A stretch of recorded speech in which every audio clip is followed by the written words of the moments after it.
Hi friends, welcome back to my channel.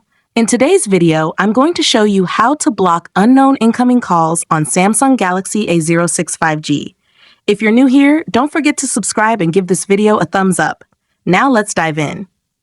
Step 1. First, unlock your phone and open the phone application. This is where you manage your call settings. Step 2. Now locate the 3 vertical symbols on the right side of the screen and tap on them. Step 3. Next, locate and tap on Settings to access call-related options. Step 4. Now, locate the Block Numbers option and tap on it. Here, you'll find settings to block unwanted calls. Unfortunately, this is turned off by default.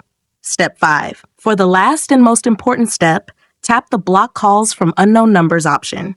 Your phone will now block all calls from unknown numbers automatically. If you found this tutorial helpful, don't forget to give it a thumbs up and subscribe to my channel for more great tips.